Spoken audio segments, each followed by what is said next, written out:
नमस्कार, India voice देख रहे हैं आप। मैं हूं आपके साथ आकांक्षा त्रिपाठी और अब बुलेटिन की शुरुआत करेंगे इस वक्त की बड़ी खबर के साथ। आज मिर्जापुर दौरे पर सीएम योगी आदित्यनाथ रहने वाले हैं और police line CM Yogi Adityanath पहुंचेंगे। CM Yogi Adityanath police line में मां विंध्यवासिनी धाम जाएंगे पुलिस लाइन से और यहां पर कई कार्यक्रम उनके मिर्जापुर के दौरे के दौरान रहने वाले हैं। मां विंध्यवासिनी मंदिर में पूजा अर्चना सीएम करते नजर आएंगे और इसके साथ ही आपको बता दें कि निर्माणाधीन विंध्य कॉरिडोर का भी सीएम योगी आदित्यनाथ निरीक्षण करेंगे। अधिकारियों के साथ विंध्य कॉरिडोर को लेकर समीक्षा बैठक करेंगे, तैयारियों का जायजा लेंगे, किस तरीके से कार्य किया जा रहा है इसकी जानकारी अधिकारियों से लेंगे। साथ ही साथ अगर काम में कोई लापरवाही देखने को मिली उनको तो दिशा निर्देश भी देंगे, फटकार लगाते भी नजर आएंगे। आज आपको बता दें सीएम योगी आदित्यनाथ मिर्जापुर के दौरे पर रहेंगे और अपने दौरे के दौरान मां विंध्यवासिनी धाम जाएंगे, जहां पर पूजा अर्चना करते हुए नजर आएंगे विंध्यवासिनी धाम में। और इसके साथ ही साथ आपको बता दें कि सीएम निर्माणाधीन विंध्य कॉरिडोर का भी निरीक्षण करेंगे। वहां पर जो काम चल रहा है, किस गति से काम चल रहा है, काम को कैसे किया जा रहा है, गुणवत्ता काम की देखेंगे। साथ ही साथ इसी को लेकर अधिकारियों से बातचीत भी करेंगे, अधिकारियों की बैठक भी लेंगे और कार्य की प्रगति के बारे में जानकारी लेंगे। सीएम योगी आदित्यनाथ का मिर्जापुर दौरा और ये दौरा विंध्य कॉरिडोर के निर्माण कार्य को लेकर बहुत ज्यादा खास है, क्योंकि सीएम योगी आदित्यनाथ कॉरिडोर के निर्माण की जानकारी लेंगे, समीक्षा बैठक अधिकारियों के साथ करेंगे। साथ ही साथ मां विंध्यवासिनी मंदिर में पूजा अर्चना करते भी नजर आएंगे सीएम। आज प्रयागराज भी जाएंगे सीएम योगी आदित्यनाथ। एयरपोर्ट से प्रीतम नगर स्थित दुर्गा पूजा पार्क पहुंचेंगे और इसके बाद यहां पर कई कार्यक्रम उनके रहने वाले हैं। बीजेपी सांसद विनोद सोनकर के पिता को श्रद्धांजलि देंगे। प्रयागराज का भी दौरा आज सीएम का रहने वाला है। ताबड़तोड़ दौरे जो है सीएम योगी आदित्यनाथ के रहते हैं, लगातार वो जिलों के भ्रमण पर रहते हैं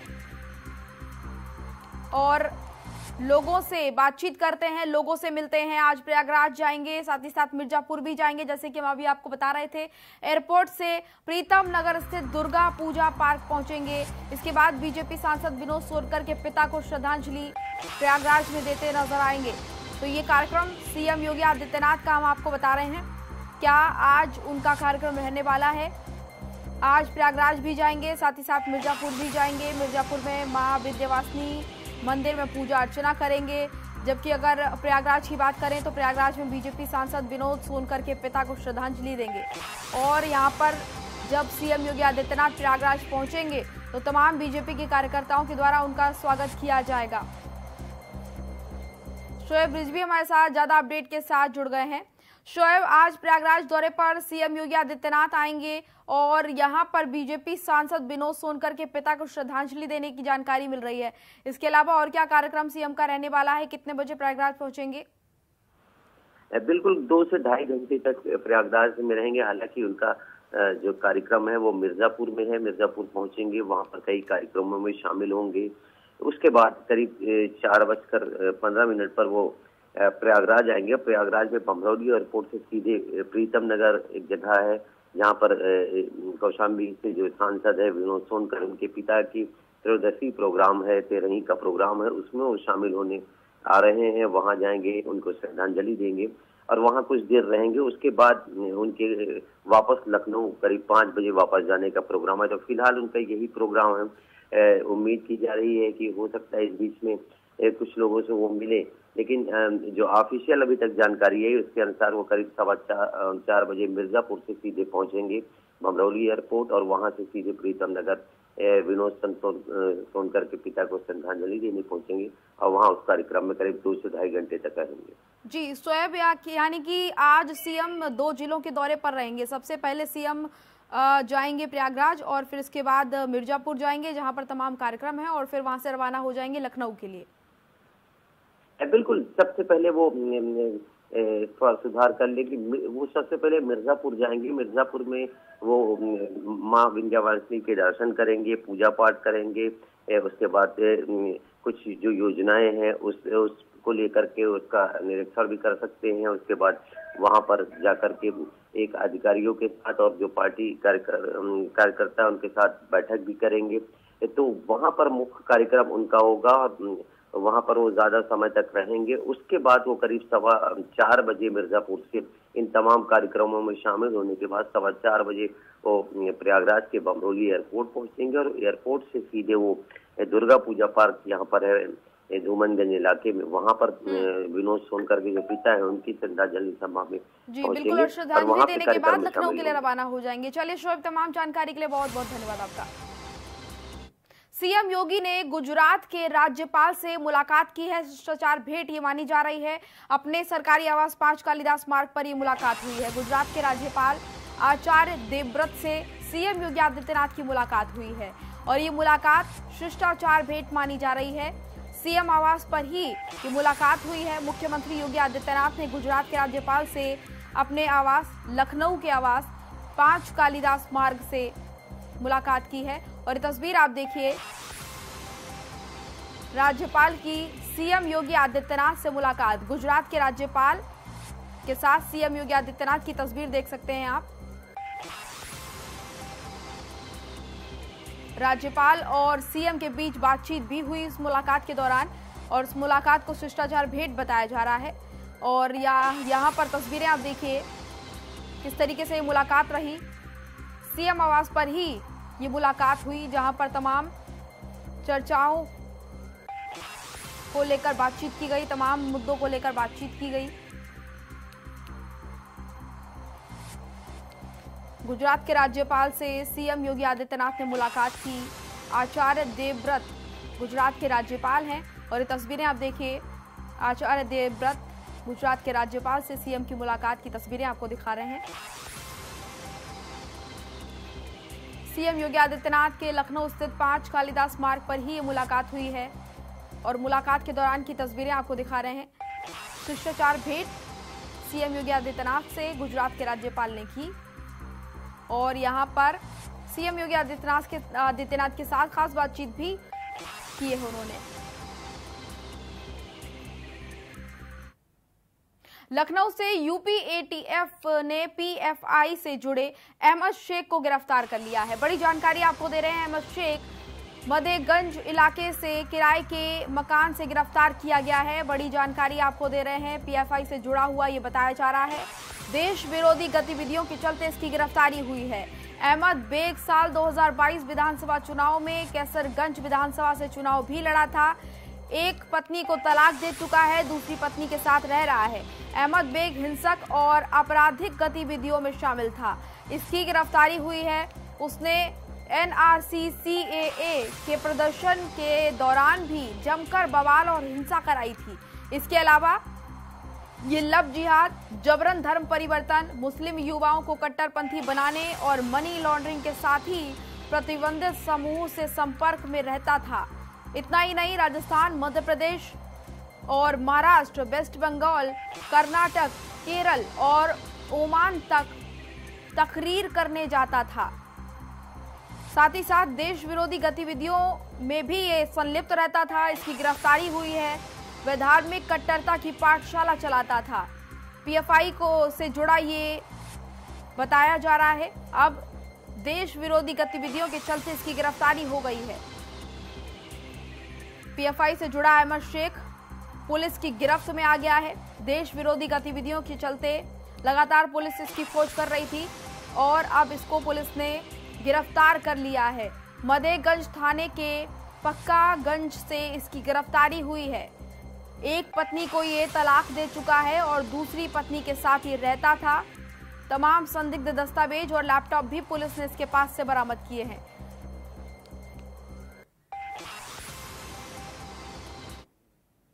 एक छोटे से ब्रेक ले रुकेंगे, ब्रेक के बाद जल्द होंगे हाजिर। ब्रेक के बाद स्वागत है आपका। दातागंज तहसील क्षेत्र की ग्राम धीरपुर में गिर गई है दीवार। बड़ी जानकारी आपको दे रहे हैं। खेल मैदान का कराया जा रहा था निर्माण और इसी दौरान मूसलाधार बारिश की वजह से मैदान में पानी भरने की वजह से दीवार गिर गई। दीवार गिरने से 2 राजमिस्त्री दीवार के मलबे में दब गए हैं। बड़ी जानकारी आपको दे रहे हैं। दीवार गिरने की वजह से बड़ा हादसा हुआ है जिसमें 2 मिस्त्री भी दब गए हैं। ये पूरा मामला दातागंज तहसील क्षेत्र के ग्राम धीरपुर का है जहां पर दीवार गिरी है और आपको ये बता दें कि खेल मैदान का निर्माण कराया जा रहा था और लगातार जिस तरीके से बारिश हो रही है उसकी वजह से ये दीवार गिर गई। बारिश से मैदान की स्थिति जो है, जल भराव यहाँ पर काफ़ी ज़्यादा हो गया था और इसी वजह से ये दीवार गिरी है। तस्वीरें आप देखिए, दीवार के गिरने की वजह से 2 मिस्त्री भी इसके मलबे में दब गए हैं। इस वक्त की बड़ी खबर आपको बता रहे हैं दातागंज तहसील क्षेत्र की ग्राम धीरपुर से। ये दीवार देखिए किस तरीके से यहाँ पर गिरी। यहाँ पर निर्माण कार्य चल रहा था, लेकिन लगातार जिस तरीके से बारिश हो रही है, बारिश की वजह से दीवार गिर गई। मूसलाधार बारिश से मैदान में पानी भरने की वजह से दीवार गिरी है और ये बताया जा रहा है कि दीवार गिरने से 2 राजमिस्त्री दीवार के मलबे में दब गए हैं। बदायूं का ये पूरा मामला आपको बता रहे हैं। ये पूरी खबर आप देखिए बदायूं की। और इसी तरह से तस्वीर कुछ दिनों पहले नोएडा में भी सामने आई थी, जहां पर दीवार गिर गई थी। और अब ये तस्वीर देखिए बदायूं की। बदायूं में दातागंज तहसील क्षेत्र की दीवार जो है गिर गई है।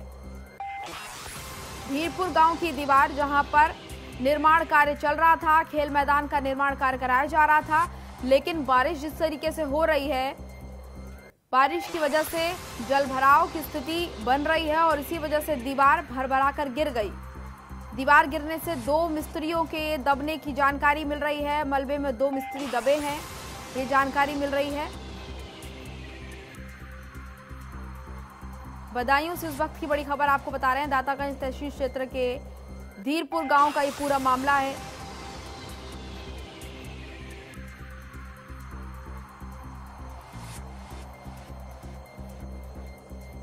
आपको बता दें कि 2 मिस्त्री मलबे में दबे हैं, ये बात सामने आई है। दातागंज तहसील क्षेत्र के धीरपुर गांव का ये पूरा मामला है, जहां पर निर्माणाधीन दीवार गिर गई है। लगातार बारिश जिस तरीके से हो रही है उसकी वजह से इस तरह के मामले सामने आ रहे हैं। इसी बीच एक और बड़ी खबर का रुख करेंगे। 7 दिन बाद लापता अंकिता का शव बरामद हुआ है। चिल्ला पावर हाउस के पास बरामद हुआ है अंकिता का शव। परिजनों को शिनाख्त के लिए बुलाया गया। एएसपी ने बताया है कि शव अंकिता भंडारी का है। मौके पर भारी पुलिस बल भी तैनात किया गया है। बड़ी जानकारी आपको दे रहे हैं। अंकिता का शव बरामद हुआ है। परिजनों को शव मिलने के बाद बुलाया गया शिनाख्त करने के लिए। 7 दिन बाद लापता अंकिता का शव बरामद हुआ है। चिल्ला पावर हाउस के पास ये शव मिला है, जिसके बाद एएसपी ने अंकिता के परिजनों को बुलाया और शिनाख्त करने की कोशिश की जा रही थी। आपको बता दें कि भारी पुलिस बल भी तैनात किया गया है ताकि माहौल हिंसक ना हो। तस्वीरें आप देखिए, बड़ी संख्या में लोग यहाँ पर मौजूद हैं। अब केंतुरा हमारे साथ ज्यादा अपडेट के साथ जुड़ गए हैं। अब शिनाख्त कर ली गई है क्या शव की? बिल्कुल, ये कहा जा सकता है कि जो अंकिता जो भंडारी का जो केस यहाँ पर चल रहा था, उस केस में आज एक बड़ी सफलता इसको मिली है। रेस्क्यू टीम ने एक शव को चिल्ला जो पावर हाउस है उसके झील से प्राप्त यहाँ पर किया है। परिजनों को शिनाख्त के लिए बुलाया। फिर कुछ देर बाद परिजन यहाँ पर पहुंचेंगे और उस शव की शिनाख्त यहाँ पर करेंगे। और संभवतः उम्मीद यही है कि जो शव यहाँ पर प्राप्त हुआ है वो शव अंकिता भंडारी का है, जो मृतक युवती है। और यहाँ पर भारी पुलिस फोर्स भी तैनात कर दिया गया है, क्योंकि कल जिस प्रकार से जो आरोपी थे उनको गिरफ्तार करने के बाद जब उनको पुलिस के द्वारा ले जाया जा रहा था और जो स्थानीय भीड़ ने उनके साथ वहां पर सलूक किया था, तो उसको देखते हुए अब पुलिस फोर्स काफी यहाँ पर मात्रा में उपलब्ध है ताकि किसी भी प्रकार से जो माहौल है वो और बिगड़ ना पाए, वहां पर शांति व्यवस्था बनाई रह सके, उसकी कोशिश वहां पर की जा रही है। ये कह सकते हैं कि ये घटना राज्य के लिए बड़े दुखदायी घटना है। खुद मुख्यमंत्री पुष्कर सिंह धामी ने भी इस घटना पर दुख जाहिर किया। उन्होंने कहा है कि जो अपराधी हैं उन अपराधियों को किसी भी कीमत पर छोड़ा नहीं जाएगा, उनके खिलाफ कड़ी से कड़ी कार्रवाई यहाँ पर की जाएगी। तो कह सकते हैं कि लगातार सरकार की यही कोशिश है कि जो पीड़ित परिवार है उनको न्याय यहाँ पर मिल सके और जो उनके दुख दर्द उनको कम यहाँ पर किया जा सके। जी बिल्कुल। और कहीं ना कहीं जिस तरीके से पीड़ित परिवार का नुकसान, जिस तरीके से पीड़ित परिवार ने अपने घर की बच्ची को खोया है, उसकी भरपाई तो नहीं की जा सकती है, लेकिन जो ये पूरा मामला सामने आया है उससे कहीं ना कहीं ये जरूर कह सकते हैं कि उत्तराखंड में महिला सुरक्षा के मुद्दे पर एक बार फिर से जंग शुरू होगी, जहां पर विपक्ष घेरता नजर आएगा धामी सरकार को, क्योंकि दामन पर दाग ये कांड लगा चुका है सरकार के। तो ये कह सकते हैं कि विपक्ष तो इस मुद्दे को लेकर काफी आक्रामक रूप यहाँ पर अपना चुका है। सरकार के ऊपर आरोप लगाने के साथ साथ कानून व्यवस्था पर भी सवाल उठाने विपक्ष की तरफ से शुरू कर दिए गए हैं, क्योंकि जिस प्रकार से इस पूरे प्रकरण में शुरुआती चरण में काफी ढील देने का काम यहाँ पर किया गया था, राजस्व पुलिस के द्वारा जिस प्रकार से इस केस की लापरवाहियों को यहाँ पर बरतने का काम किया गया था, उससे ये कहा जा सकता है कि इतनी बड़ी घटना को यहाँ पर करने में बड़ा समय अपराधियों को यहाँ पर मिला है और उनकी तरफ से घटना को अंजाम यहाँ पर दिया गया है। यही वजह है कि विपक्ष तो आक्रामक है, लेकिन जिस प्रकार से ये मामला पुलिस के संज्ञान में आया था, पुलिस को जैसे ही ये केस यहाँ पर हस्तांतरित हुआ 24 घंटे के भीतर बड़ी कार्रवाई हुई। तीनों मुख्य आरोपियों को यहाँ पर पकड़ लिया गया है, उन्हें पुलिस के सुपुर्द कर दिया गया, उनका मेडिकल यहाँ पर करवा लिया गया और संभवतः उन्हें जेल भेजने का काम भी यहाँ पर किया जाएगा। लेकिन जिस प्रकार से बिल्कुल अब है, सबसे बड़ा सवाल तो ये भी खड़ा होता है कि लगातार सरकार ये दम भरती है कि महिलाओं की सुरक्षा के लिए काम बेहतरी से किया जा रहा है, लेकिन फिर उसी बीच इस तरह की खबरें आ जाती हैं तो फिर से वही मामला उठ जाता है कि सुरक्षा का काम किया जा रहा है। तो ऐसा मामला क्यों सामने आ रहा है? और इस मामले में भी कुछ इसी तरह की चीजें हुई, लापरवाही भी कहीं ना कहीं देखने को मिली है। इस पूरे मामले पर कड़ी कार्रवाई बहुत जरूरी है और होनी भी चाहिए। चले फिलहाल अब है, तमाम जानकारी के लिए बहुत बहुत धन्यवाद आपका। यूपी लोक सेवा आयोग से जुड़ी बड़ी खबर आपको बता दें, एपीओ 2022 परीक्षा का रिजल्ट घोषित हो गया है। बड़ी जानकारी आपको दे रहे हैं, ये परीक्षा से जुड़ी खबर आपको बता रहे हैं। अभ्यर्थी प्री परीक्षा में सफल घोषित हुए हैं, उनकी संख्या भी आपको बता दें 1007। ये जो संख्या जो है आपको बता रहे हैं 1079 अभ्यर्थी प्री परीक्षा में सफल घोषित हुए हैं। और साथ ही साथ आपको बता दें कि 79 पदों के लिए आयोजित की गई थी एपीओ की परीक्षा। एपीओ 2022 प्री परीक्षा का रिजल्ट घोषित हो गया है। एपीओ 2022 प्री परीक्षा से जुड़ी बड़ी खबर आपको बता रहे हैं, रिजल्ट जो है घोषित कर दिया गया है। आपको बता दें कि 33,315 प्री परीक्षा में अभ्यर्थी शामिल हुए थे और 69 पदों के लिए यह परीक्षा आयोजित की गई थी और अब इसका रिजल्ट जो है घोषित कर दिया गया है। यूपी लोक सेवा आयोग से जुड़ी बड़ी खबर आपको बता रहे हैं, एपीओ 2022 प्री परीक्षा का रिजल्ट घोषित किया गया है। युवती के साथ 3 युवकों ने गैंगरेप किया है। प्रतापगढ़ का ये पूरा मामला आपको बता रहे हैं। गजेहड़ा जंगल में बेहोश मिली है युवती। हॉस्पिटल में परिजनों ने हंगामा काटा है और जबरन उठाकर ले गए आरोपी, ये परिजनों का आरोप है। आपको बता दें कि फतनपुर थाना इलाके की रहने वाली है युवती और युवती के परिजनों ने जमकर हंगामा काटा है। परिजनों का कहना है कि जबरन आरोपी युवती को उठाकर लेके गए थे। प्रयागराज का ये पूरा मामला आपको बता रहे हैं। युवती के साथ 3 युवकों ने गैंगरेप किया है। मामले की जानकारी पर पुलिस ने छानबीन शुरू कर दी है। प्रतापगढ़ का पूरा मामला आपको बता रहे हैं।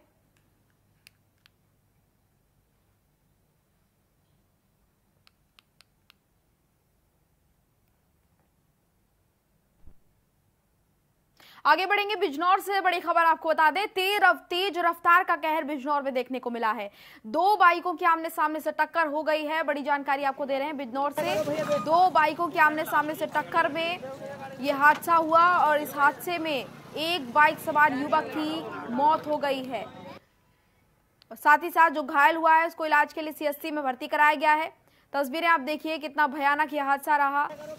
इस हादसे में एक की मौत हो गई है और घायल को इलाज के लिए सीएचसी में भर्ती कराया गया है। सीसीटीवी कैमरे में ये पूरा हादसा कैद हुआ है। तस्वीरें भी हमने आपको दिखाई, देखिए किस तरीके से भिड़ंत ये होती है। पुलिस ने शव को पोस्टमार्टम के लिए भेज दिया है। अफजलगढ़ के NH-74 के भूतपुरी तिराहे का ये पूरा मामला है। 2 बाइकों के आमने सामने से टक्कर और टक्कर में एक की मौत, एक घायल को सीएचसी में भर्ती कराया गया है। तो इस बुलेटिन में फिलहाल इतना ही, मुझे दीजिए इजाजत, नमस्कार।